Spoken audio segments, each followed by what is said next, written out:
علی نے بجلی کی سی تیزی کے ساتھ حرکت کی۔ اس نے جھپٹا مار کر سرغنہ راہزن کے ہاتھ سے نہ صرف وہ پیغام چھین لیا تھا بلکہ اسی بلاخیز پھرتی کے ساتھ اس نے بندوق بھی اس سے جھپٹ لی۔ سرغنہ راہزن ایک لمحے کے لیے تو ہکا بکا سا رہ گیا۔ ہوش تب آیا جب علی ریحان اس کی کنپٹی سے بندوق لگا چکا تھا۔ اس کے باقی ساتھی بھی حیران رہ گئے تھے۔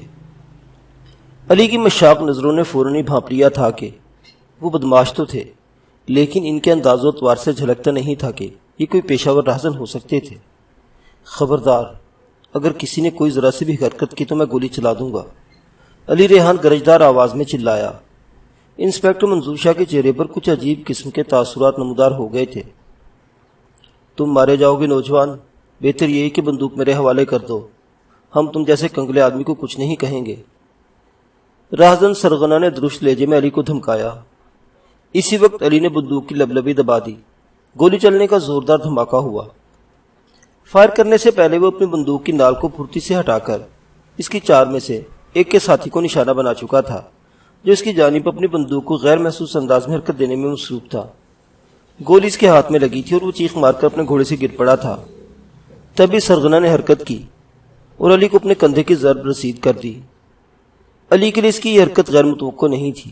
یہی سبب تھا کہ علی اس کے کاندھے کی ضرب تو کھا گیا، مگر اس نے فوری طور پر سنبھلنے میں بھی ذرا دیر نہیں لگائی اور نہ ہی بندوق اپنے ہاتھ کی گرپ سے نکلنے دی۔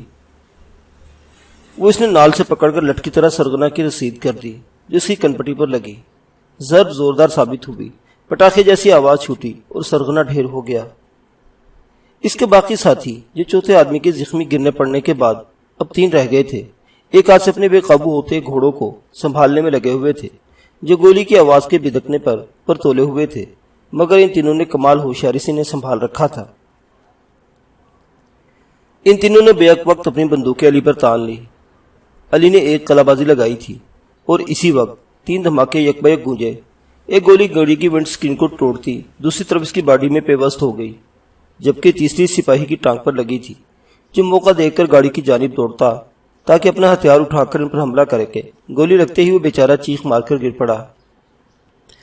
انسپکٹر منظور شاہ، دوسرا سپاہی اور ڈرائیور ہکا بکا کھڑے تھے اور علی کو ان پر حیرت ہوئی تھی کہ ان لوگوں نے ماں سوائے ایک سپاہی کے ابھی تک موقع سے فائدہ اٹھاتے ہوئے حرکت کیوں نہیں کی تھی۔ ایک بڑا سوالیہ نشان اپنے سینے میں چھوڑ کر علی نے جوابی گولی داغی اور بندوق وہیں پھینک کر اس نے اپنے پاس گھنی جھاڑیوں میں چھلانگ لگا دی۔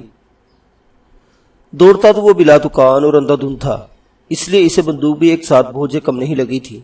حالانکہ وہ رات بھر کا جاگا ہوا تھا اور تھکا بھی تھا، مگر اس وقت اس کی تھکن پر ایک نیک مقصد کو پایہ تکمیل تک پہنچانے کا جذبہ غالب آ گیا تھا۔ وہ کافی دیر تک دوڑتا رہا، یہاں تک کہ جنگل کی حدود ایک بہتی ندی کے کنارے اختتام پذیر ہو رہی تھی، جس کا پارٹ زیادہ چوڑا تو نہ تھا مگر اتنا چھوٹا بھی نہ تھا کہ اس میں چھلانگ لگا کر پار کر لیتا۔ لہذا اس نے آؤ دیکھا نہ تاؤ ندی میں چھلانگ لگا دی۔ وہ تیرنا جانتا تھا، ندی اس نے تیر کر پار کر لی۔ عقب میں اس نے 2-3 بار گولیاں چلنے کی آوازیں سنی تھی۔ ندی کے دوسرے کنارے پر آتے ہی اس نے اپنے عقب میں دیکھا، اس کے چہرے پر تشویش کے آثار نمودار ہو گئے۔ وہ تینوں باقی ماندہ راہزن اپنے گھوڑے ندی میں اتار چکے تھے۔ شاید وہ بھی جانتے تھے کہ یہ ندی کم گہری تھی اور اس کا پاٹ بھی زیادہ بڑا نہ تھا۔ ایک گولی اس کے عقب میں اور داغی گئی۔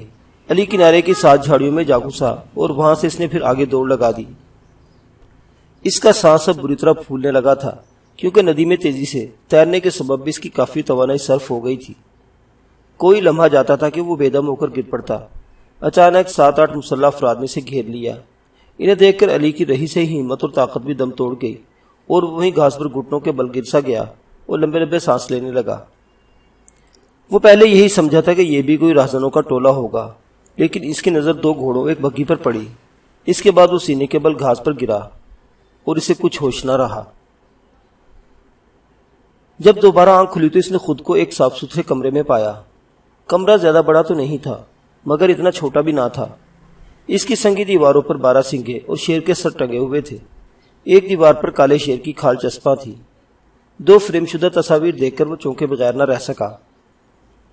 ایک تصویر گھنی مونچھوں اور اونچی سی ترے دار پگڑی باندھے ایک پختہ العمر شخص کی تھی، جو ایک اونچی پشت گاہ والی نقشین کرسی پر ٹانگ چڑھائے بہراؤ انداز میں بیٹھا تھا۔ اس کے برابر میں ایک تصویر اور بھی تھی، جو سائز میں پہلے والی تصویر سے چھوٹی تھی۔ یہ ایک خوبرو نوجوان کی تھی۔ دونوں کی شکلوں میں مماثلت پائی جاتی تھی، اور علی کو یہ اندازہ قائم کرنے میں چندہ دیر نہ لگی کہ یہ دونوں باپ بیٹے ہی ہو سکتے تھے۔ مگر سوال یہ پیدا ہوتا تھا کہ وہ اس وقت کہاں تھا اور کن لوگوں کے ہتھے چڑھ چکا تھا۔ اسے وہ 6-7 مسلح افراد بھی یاد تھے اور وہ بگھی بھی جو ان سے ذرا فاصلے پر کھڑی تھی۔ کوچ وان کو تو وہ دیکھ سکا تھا مگر اس کے سواروں کو نہ دیکھ پایا تھا اور وہ بے دم ہو کر گر پڑا تھا۔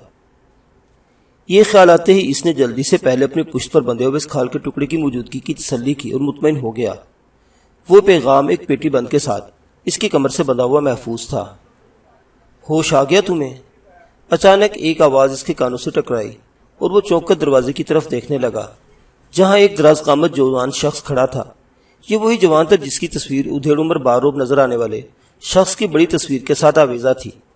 علی کو اس کی قیمتی لباس سے اندازہ لگانے میں مطلق دیر نہیں لگی کہ وہ ایک کھاتے پیتے اور اعلیٰ گھرانے سے تعلق رکھتا ہوگا۔ اسے کچھ امید اور تسلی ہوئی کہ وہ اس بار غلط لوگوں کے نرغے میں نہیں تھا۔ علی نے سلام کیا تو اس نوجوان نے بھی دوستانہ انداز میں اس سے اسلام کا جواب دیا۔ علی کو اس کے انداز کلام سے بھی تسلی ہو گئی کہ وہ کوئی خاندانی آدمی معلوم ہوتا تھا۔ تمہارے پیچھے کچھ راہزن لگے ہوئے تھے اور تم شاید انہی سے بچ کر بھاگ رہے تھے، اس نوجوان نے قریب آتے ہوئے کہا، مگر ہماری سواری دیکھ کر وہ الٹے پاؤں بھاگ جانے پر مجبور ہو گئے تھے۔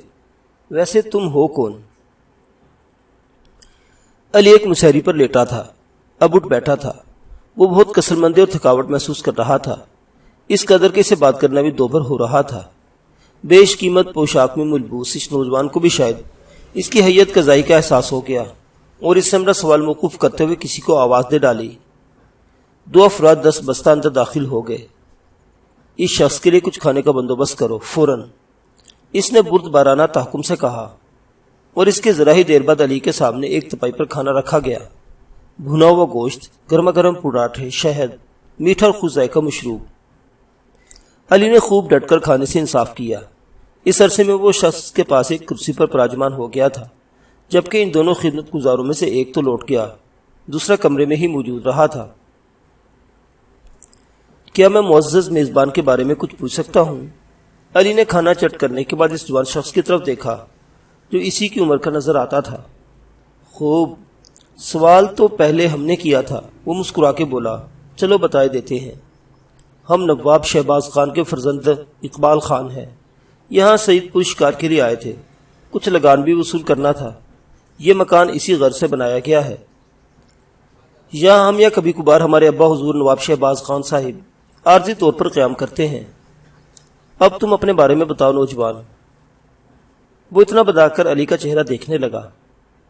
علی نے بے اختیار حلق سے سکون کی سانس خارج کی کہ وہ اس کی بار منزل کے قریب پہنچ چکا تھا، لہذا اس نے ابتدا تشکر پن سے کرتے ہوئے فرزند نواب سے مخاطب ہو کر کہنا شروع کیا،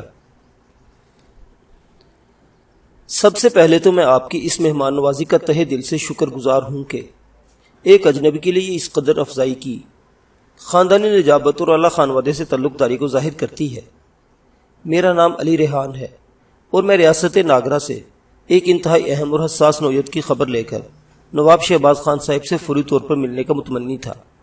بڑی مشکلوں اور اپنی جان جوخم میں ڈال کر میں پہلے تو فرنگی گھڑ سوار سپاہیوں سے بچتا ہوا ایک مال گاڑی میں یہاں تک پہنچا ہوں، مگر راستے میں ایک عجیب واقعہ میرے ساتھ پیش آیا۔ کسی قریب المرگ شخص نے مجھے ایک اہم پیغام جو تحریری صورت میں میرے پاس محفوظ ہے دیتے ہوئے تاکید کی کہ یہ میں تری پال کے نواب صاحب تک ہر قیمت پر پہنچا دوں۔ اس شخص کی حالت انتہائی نگفتہ بے تھی، جو لگتا تھا جیسے اس نے بےحد کربناک اور انسانیت سے تشدد برداشت کیا ہو اور اس پیغام کو پہنچانے کے لیے اپنی جان بھی داؤ پر لگا دی۔ بعد میں اس کا نام مجھے خاور حیات معلوم ہوا، یہ بھی ایک الگ قصہ ہے۔ یہ سب بتاتے ہوئے بالآخر علی ریحان نے فرزند نواب اقبال خان کو انسپیکٹر منظور شاہ سے لے کر اس کے چاچا سراج خان کے بارے میں بھی بتا دیا اور پھر خاموش ہو گیا۔ اقبال خان یہ ساری کتھا سن کر متحیر سا رہ گیا۔ وہ آنکھیں پھاڑے علی ریحان کو یوں دیکھنے لگا جیسے وہ کسی دوسری دنیا کی مخلوق کو گھور رہا ہو۔ اس کے چہرے سے صاف عیاں تھا کہ اسے علی کی ایک ایک بات پر پورا یقین واثق تھا، نہ صرف یہ کہ وہ بلکہ اس سے بے حد متاثر بھی نظر آ رہا تھا۔ اس کی نظروں میں علی کے لیے خراج تحسین کے جذبات اود کر آئے تھے، علی کی باتوں میں کئی ایسے ٹھوس شواہد کے اقبال خان نے محسوس کر لیا تھا کہ جسے وہ جھٹلا نہیں سکتا اور نہ ہی کسی جھوٹ پر محمول کر سکتا تھا۔ اس نے بے اختیار اٹھ کر علی کو گلے سے لگا لیا اور اس کی پیشانی پر بوسہ بھی دے ڈالا اور پھر بولا، تم میرے دوست اور بھائی ہو، اب میں سمجھ سکتا ہوں کہ تم کون بہادر جوان ہو سکتے ہو اور تمہارا کن جرری اور دلیر جوانوں کے گروپ سے تعلق ہو سکتا ہے۔ باقی باتیں حویلی چل کر ابا حضور کے سامنے ہوں گی، اس وقت ہمیں یہاں سے ترنت جانا ہوگا۔ یہ کہنے کے بعد اقبال خان نے روانگی کا حکم دے ڈالا۔ اقبال خان نے علی کو اپنے ساتھ ہی بگھی پر بٹھا لیا تھا، باقی خدام گھوڑوں پر سوار تھے۔ یہ قافلہ روانہ ہو گیا اور اس نے حویلی پہنچ کر ہی دم لیا۔ تریپال پور کے نواب ابن نواب شہباز خان کی پرشکو حویلی کو دیکھ کر علی کی آنکھیں پھیل گئی۔ آبادی سے قدرے الگ تھلگ ایک اونچی پہاڑی پر، جسے ایک خاص کٹاؤ کے ساتھ اس طرح بنایا گیا تھا کہ حویلی کی بیرونی دیواریں ایک قلعے کا منظر پیش کرتی تھی۔ ایک پختہ اور قدرے چوڑی روش سانپ کی طرح بل کھاتی ہوئی احاطے کی بیرونی دیو ہیکل گیٹ تک چلی جاتی تھی۔ پہاڑی پتھروں کی دیواروں نے اس پرشکو بلند و بالا حویلی کو چاروں طرف سے گھیر رکھا تھا، اور یہی نہیں، علی کو گیٹ کے دائیں بائیں سنگی طاقوں سے 8 سے 12 پاؤنڈ کی توپوں کے فولادی بیرل بھی جھانکتے نظر آئے تھے۔ وہ دنگ رہ گیا تھا، گویا نواب شہباز نے فرنگی غاصبوں سے ممکنہ جنگ اور ہر طرح کی مزاحمت کے لیے پہلے سے ہی انتظامات کر رکھے تھے۔ اس نے سوچا کہ جب نواب صاحب کو یہ معلوم ہوگا کہ انگریز سامراج نے ان کے خلاف کس قسم کی جنگی حکمت عملی تیار کر رکھی ہے، تو یہ خبر ان کے لیے کس قدر مفید ثابت ہو سکتی ہے۔ لیکن پھر وہ اس دوسرے پیغام کے بارے میں سوچنے لگا جو اسے خاور حیات نے مرتے وقت تھمایا تھا۔ آخر وہ کیا پیغام تھا؟ علی کو اسی پیغام کی کھوجنا کی زیادہ بے چینی ہو رہی تھی۔ یوں علی کے پاس 2 پیغامات تھے، ایک تو وہ جس کے بارے میں پوری جانکاری رکھتا تھا، اور دوسرا وہ پیغام جس کے متعلق اسے کچھ پتہ نہ تھا کہ وہ کس نوعیت کا تھا، تاہم اس کا عقدہ بھی یہاں پہنچ کر کھلنے ہی والا تھا۔ بگھی اسی روش پر دوڑتی ہوئی حویلی کی بیرونی گیٹ سے اندر داخل ہو گئی تھی۔ اندر کی سجدج بھی کم نہ تھی، یہاں بھی سنگی فصیلوں کے ساتھ تھوڑے تھوڑے فاصلے پر 6 عدد توپے نصب تھی۔ مسلح پہرے دار ہر طرف چوکس نظر آ رہے تھے، ان کے درمیان خدام بھی تھے۔ حویلی کا مرکزی دروازہ ان کے سامنے تھا، لکڑی کے ایک پھاٹک پر کچھ کندہ بھی تھا جسے وہ پڑھ نہ سکا۔ حویلی کی بیرونی سجاوٹ میں مغل لکفری اینٹیں اور سنگ مرمر کا استعمال بڑی خوبصورتی سے کیا گیا تھا، اس میں چونے کے مارٹر کو بڑی مہارت سے کام میں لایا گیا تھا۔ بگھی رک گئی اور 4 خدام اس کی طرف لپکے۔ اقبال خان کے چہرے پر اس وقت بڑی گہری سنجیدگی کھڑی ہوئی تھی، اور اس نے علی سمیت بگھی سے اترتے ہی اس کا ہاتھ تھام لیا اور ایک خدمتگار سے اپنے باپ کے متعلق پوچھا تھا۔ ایک خادم نے نہایت ادب سے جب یہ بتایا کہ نواب صاحب اپنے کمرے میں آرام فرما رہے ہیں، تو اقبال نے ترنت ان کی طرف پیغام پہنچانے کو کہا۔ انہیں مطلع کیا جائے کہ ہم ان سے اسی وقت ملنا چاہتے ہیں اور ہمارے ساتھ ایک خاص مہمان بھی ہے۔ پیغام فوراً پہنچا دیا گیا۔ تب تک اقبال خان علی کو لیے ایک کمرے کے اندر آ گیا۔ یہاں کی سجدھجی نرالی تھی، ہر شے سے لکھنوی طرز کی قدامت اور دل فریب تزین، سجاوٹ اور شاہانہ سا رکھ رکھاؤ نظر آتا تھا۔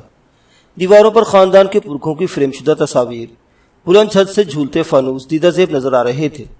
حنوط شدہ جانوروں کے مجسموں کو دیکھ کر لگتا تھا کہ نواب صاحب خود بھی شکار کے رسیا تھے۔ 12 دریا دالان اور غلام گردشوں کے جلوں میں شانشین چکنے فرش اور بلند چھتیں اس حویلی کی شان و شوکت کی بہترین عکاسی کر رہی تھی۔ علی کو ایک بات پر حیرت ہوئی کہ ایسی شاندار حویلی کا کوئی نام نہیں نظر آتا تھا، ورنہ تو نواب قسم کے لوگ حویلی کا کوئی نہ کوئی نام ضرور تجویز کرتے تھے، لیکن جلدی سے پتہ چل گیا کہ یہ حویلی پری محل کے نام سے موسوم تھی۔ علی کی یہاں بھی آؤ بھگت کی گئی، مگر اسے نواب صاحب سے ملنے اور اپنے مقصد کو پورا کرنے کی زیادہ بے چینی تھی۔ ذرا دیر بعد نواب صاحب تشریف لے آئے۔ اقبال خان اور علی ان کے استقبال کے لیے اٹھ کھڑے ہوئے۔ نواب شہباز خان بیش قیمت پوشاک زیب تن کیے ہوئے تھے، عمر 60-65 کے درمیان تھی، مگر قابل رش سے دیکھ کر ان پر ساٹا پاٹا کی مثل عین صادق آتی تھی۔ ان کے ایک ہاتھ میں قیمتی پتھروں کی انگشتریاں نظر آتی تھی۔ انداز شاہانہ اور پرتمکنت تھا، قامت دراز تھی، آنکھوں سے جلال ٹپکتا تھا، تاہم وہ حلیب طبع تھے، جس کا اندازہ جلدی علی کو ان کے ساتھ گفتگو کے دوران ہوا۔ علی نہایت احترام کے انداز میں ان سے ملا۔ نواب شہباز نے اسے بیٹھنے کا اشارہ کیا۔ وہ خود بھی ایک منقش پشت گاہ والی کرسی پر پراجمان ہو گئے تھے۔ اقبال خان ان کے برابر والی کرسی پر جا بیٹھا تھا۔ دونوں باپ بیٹا بڑے غور سے علی کے چہرے کی طرف دیکھ رہے تھے۔ اس کے بعد پہلے تو اقبال خان نے باپ کو علی کی آمد اور غرض و غائب سے آگاہ کیا۔ پھر ساری بات تفصیل جو علی نے اسے بتائی تھی سب نواب شہباز خان کے گوش گزار کر دی۔ یہ ساری کتھا سننے کے بعد نواب شہباز خان کا چہرہ مختلف کیفیات کی اماج کا بنتا نظر آنے لگا۔ علی نے خود بھی اپنی زبانی فرنگی غاصبوں کی سازشوں، راجہ چندر گپتا کے ساتھ انگریز سامراج کا گٹھ جوڑ، تریپال سمیت پالن پور پر عنقریب حملے سے لے کر ان کے چھوٹے بھائی سراج خان کی دھوکہ دہی سے متعلق سب کچھ بتا دیا۔ اس کے بعد سب سے آخر میں اپنے بند کمرے سے وہ پیغام بھی نکال کر ان کے حوالے کر دیا۔ بلند چھت والے اس کمرے کی فضا ایک سناٹے دار ہو گئی۔ علی کو بھی اس پراسرار پیغام کو جاننے کی بے چینی ہونے لگی جو اسے خاور حیات نے مرتبہ کا تھمایا تھا۔ اس وقت علی ریحان کی بے چینی مزید سوا ہو گئی جب نواز شہباز خان نے اپنی گفتگو کی ابتدا ریاست ناگرہ کے مہاراجہ چندر گپتا کے انتقال کر جانے سے کی۔ علی کے لیے اطلاع چونکا دینے والی تھی۔ معزز سامعین حضرات، یہ داستان ابھی جاری ہے، بقیہ واقعات اگلی قسط میں۔ دیکھتے رہیے ناولستان، اسلامی اور تاریخی کہانیوں کا مرکز۔ اللہ حافظ۔